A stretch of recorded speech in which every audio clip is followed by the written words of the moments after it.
Hello students, चलिए start करते हैं। एक्सरसाइज 1.2 का इंट्रोडक्शन देखेंगे क्या है। बहुत ही इंपॉर्टेंट इंट्रोडक्शन है, तो बड़े ध्यान से समझना है। बिल्कुल स्टेप वाइज समझेंगे, थोड़ा सा टाइम ज्यादा लेंगे समझने के लिए। बट मैं आपको बता दूं कि रिलेशन एंड फंक्शन चैप्टर ना पूरी 12th क्लास में सबसे टफ लगता है बच्चों को, क्योंकि इसको समझने के लिए थोड़ा सा ज्यादा कंसंट्रेशन की रिक्वायरमेंट होती है। तो बड़े ध्यान से समझना ये चीजें, ठीक है। देन क्वेश्चंस करना इजिली हो जाएंगे। अब सबसे पहले आपको यहां पे मैं आपको बताऊं कि हमारे चैप्टर का नाम जो है रिलेशन एंड फंक्शन। रिलेशन के बारे में हम फर्स्ट इंट्रोडक्शन में कर चुके हैं एक्सरसाइज 1.1 के। अब फंक्शन के बारे में हम यहां पे पढ़ेंगे, तो रिलेशन का थोड़ा सा रिकैप कर लेते हैं। अब रिलेशन के अंदर क्या था हमारा, मान लो कोई भी 2 सेट्स थे हमारे। एक ए सेट था जिसके अंदर एलिमेंट्स थे मान लो 1 2। एक बी सेट था, उसके अंदर एलिमेंट्स मान लो क्या थे 3 और 4। और दोनों का रिलेशन निकालना है तो हमें क्या करना पड़ेगा, ए क्रॉस बी करना पड़ेगा। और ए क्रॉस बी में हमारे एलिमेंट्स की क्या पेयर आ जाएंगे बच्चों। इसके लिए हम एरो डायग्राम बनाएंगे 1 2 ए में, और बी के अंदर जो एलिमेंट्स हैं वो क्या है 3 और 4। तो ए का रिलेशन 3 के साथ भी हो सकता है, और 1 का रिलेशन 4 के साथ, 2 का 3 के साथ भी, 2 का 4 के साथ भी। तो हमारे पेयर क्या बन जाएंगे यहां पे 1 3 1 4 2 3 2 4। ये हो गई हमारी ए क्रॉस बी, ठीक है। इतने सारे रिलेशन बन गए हमारे। अब रिलेशन क्या होता है, आर जो वर्ड यूज करते हैं हम, वो क्या होता है स्पेशल टाइप ऑफ कॉम्बिनेशन। कोई भी एक पर्टिकुलर कंडीशन दे दी जाती है, उसके बेसिस से हम यहां पे अपने पेयर सेलेक्ट करते हैं। जैसे हम यहां पे कोई भी हमारा जो एक्सरसाइज 1.1 था उसके अंदर देखा होगा, R relation is such that x comma y belongs to x जो है इक्वल टू वाई स्क्वायर होना चाहिए। इस तरीके से कोई कंडीशन मिल जाती थी, कोई फंक्शन मिल जाता था, तो उसको हम क्या कहते थे, रिलेशन कहते थे। ये एक स्पेशल टाइप का रिलेशन होता है।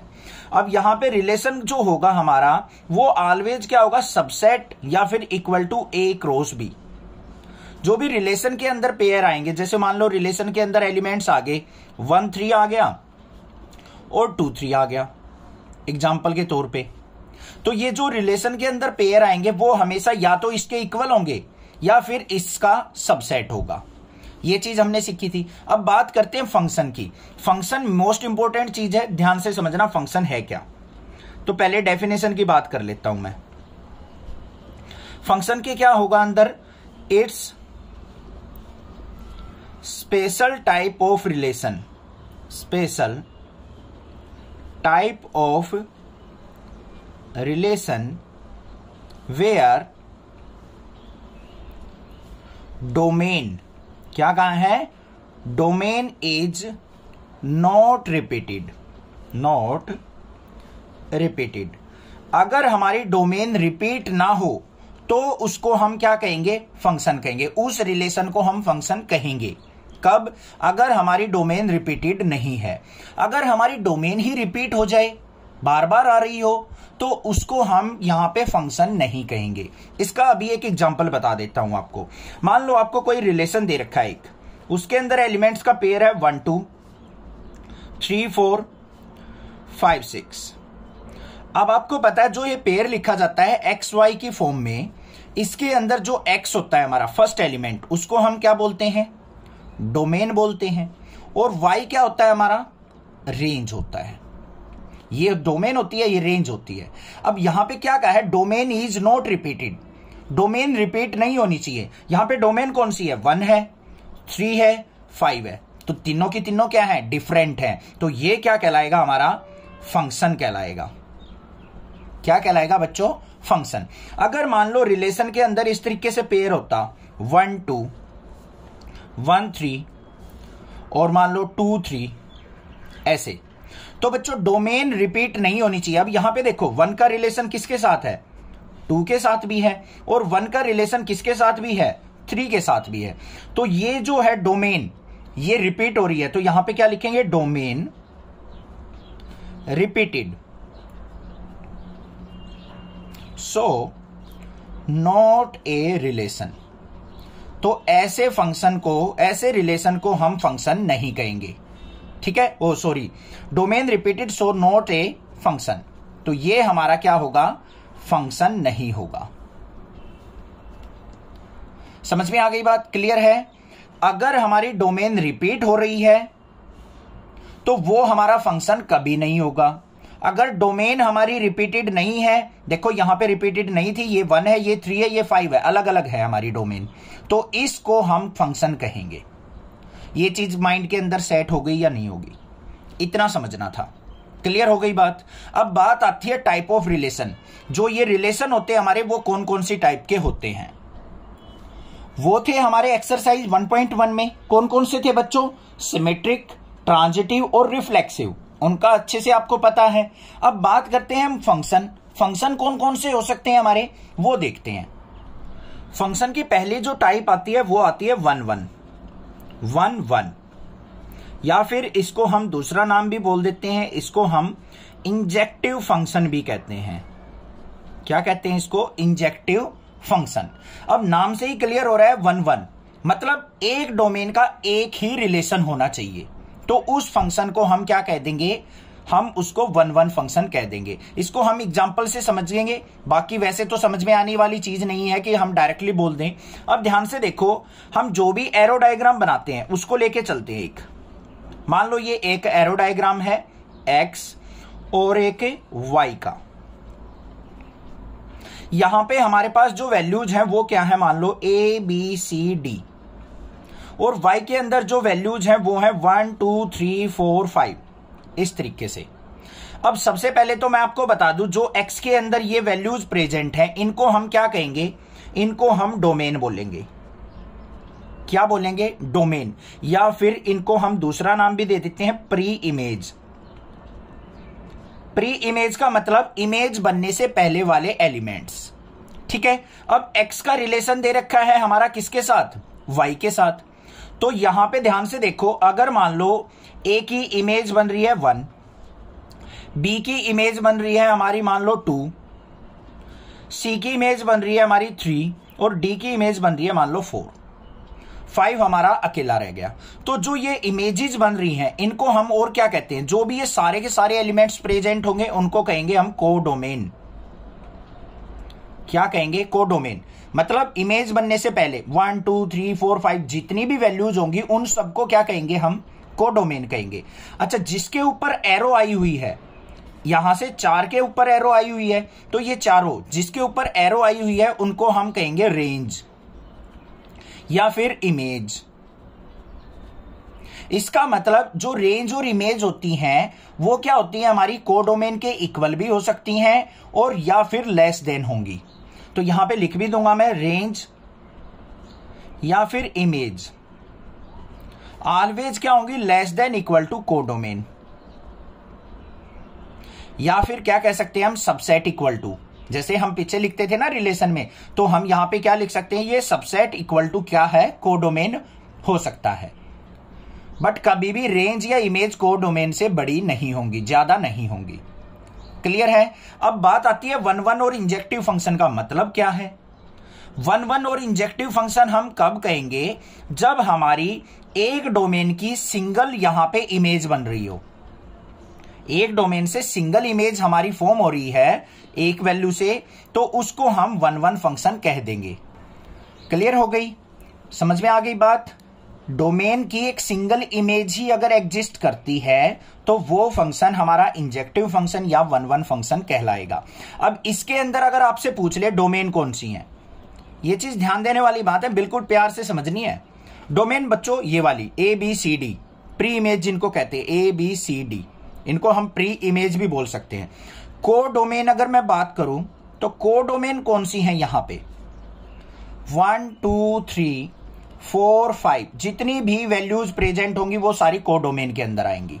ठीक है। उसके बाद अगर मैं बात करूं यहां पे रेंज या इमेज की, रेंज या इमेज जिसके ऊपर एरो आई हुई है वो ही हमारी क्या कहलाएंगी? रेंज या इमेज। 1 2 3 4, तो 1 2 3 4 हमारी क्या होंगी? Only image.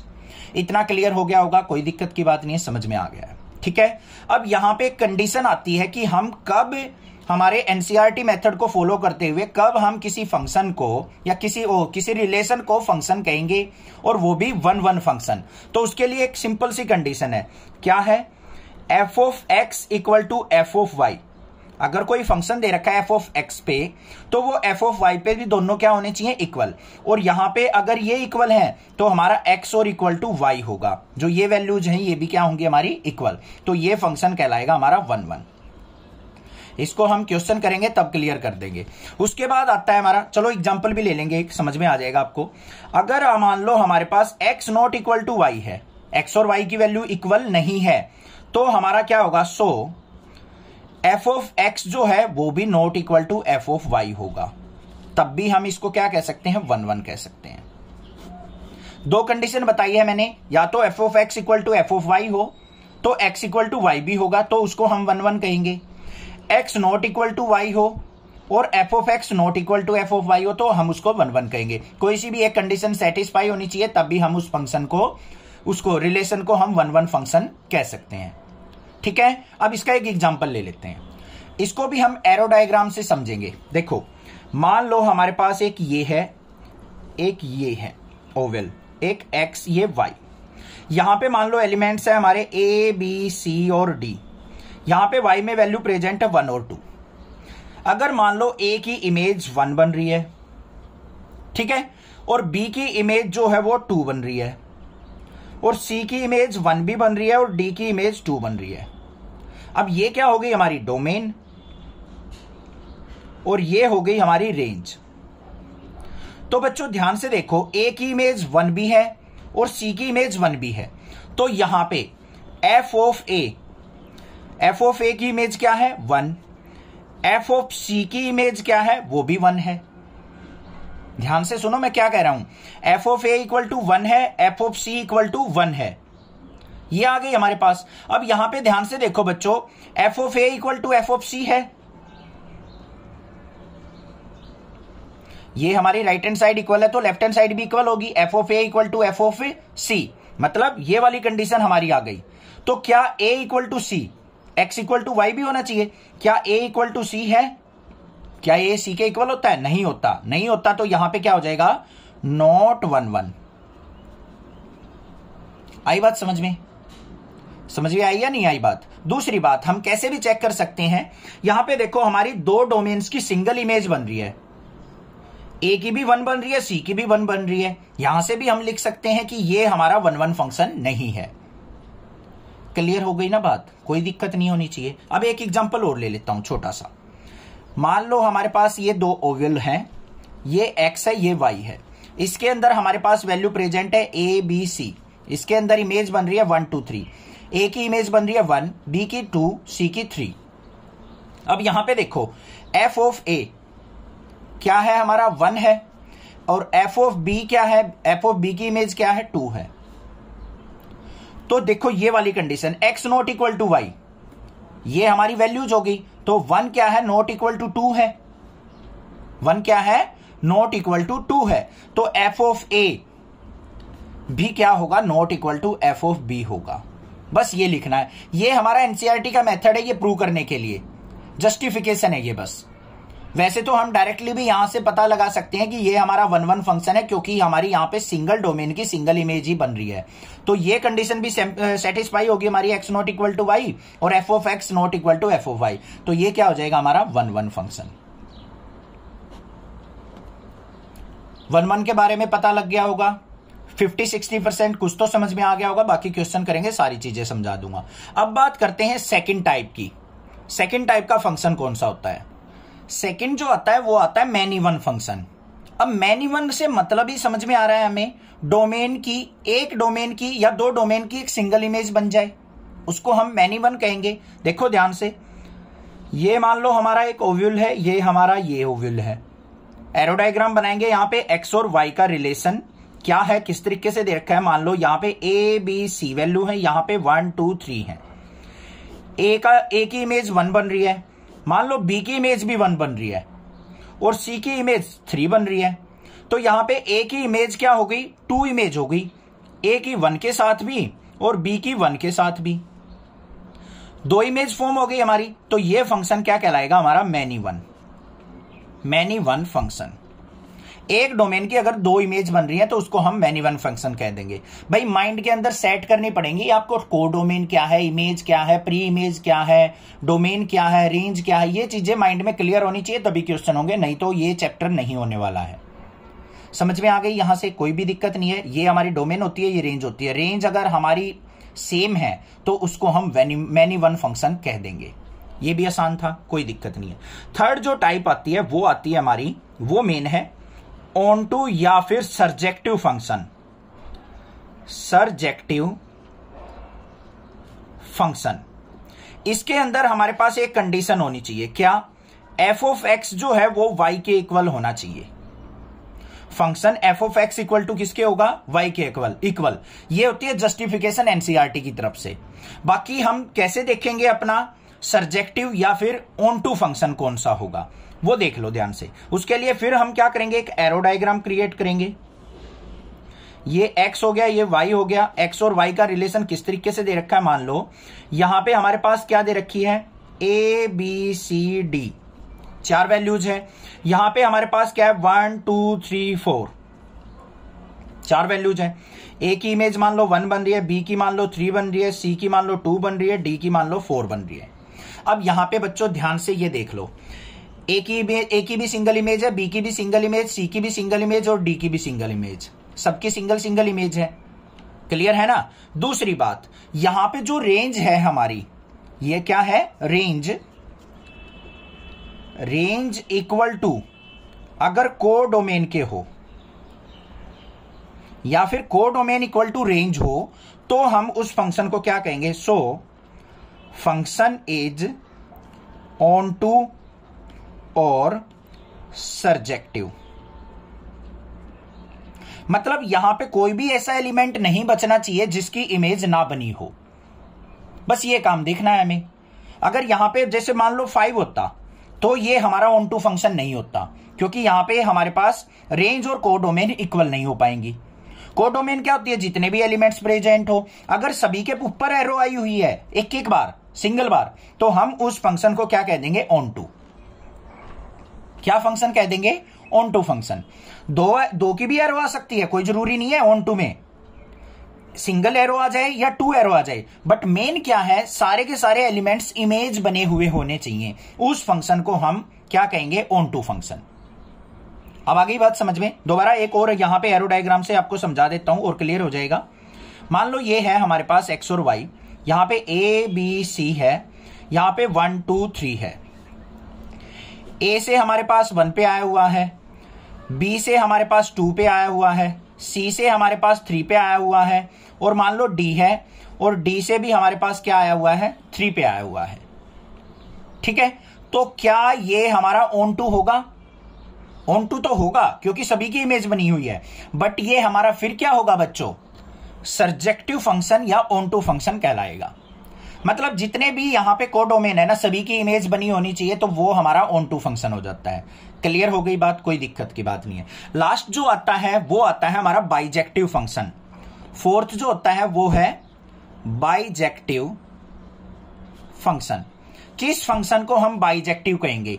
वो फंक्शन जो 1 1 भी हो और प्लस में ऑन टू फंक्शन भी हो, दोनों को सेटिस्फाई करे तो हम उसको बाइजेक्टिव फंक्शन कहेंगे। अब 1 1 के लिए क्या होना चाहिए, सिंगल एलिमेंट की सिंगल इमेज होनी चाहिए, बनी हुई है भाई यहां पे, और ऑन टू भी है ये क्योंकि सभी की इमेज बनी हुई है, तो ये 1 1 भी है और ऑन टू भी है, तो इस फंक्शन को हम बाइजेक्टिव फंक्शन कह देंगे। क्लियर हो गई बात? समझ में आ गया? सारी टाइप के फंक्शन क्लियर हो गए होंगे। 1 1 क्या होता है, मैनी वन क्या होता है, ऑन टू क्या होता है। ये f x equal to y, और जो हमारा 1 1 था उसके लिए जो हमारी 2 कंडीशन थी, f x equal to f y है और एक्स इक्वल टू वाई है तो 1 1 कहेंगे, या फिर X not equal to Y है, F x equal to not equal to F of Y है तो उसको 1 1 कहेंगे। इसके लिए ये 2 कंडीशन जस्टिफाई करनी होती है हमें, और ऑन टू के लिए हमें f x equal to y के इक्वल प्रूव करना होता है। ये हमारी जस्टिफिकेशन है, इनके बेस पे ही हमारा क्वेश्चन करेक्ट माना जाता है। बाकी मैंने आपको मेथड बता दिया, इमेजेस, डोमेन और कोडोमेन से हम कैसे देख सकते हैं कि हमारा फंक्शन जो है 1 1 है, मैनी वन है या फिर ऑन टू है। आई होप वीडियो में आपको 50-60% समझ में आएगा। बाकी क्वेश्चन करेंगे वहां से आपको सारे डाउट क्लियर कर दूंगा। चैनल को ज्यादा से ज्यादा शेयर करें, सब्सक्राइब करें, लाइक करें। Thank you students for watching your channel next classes.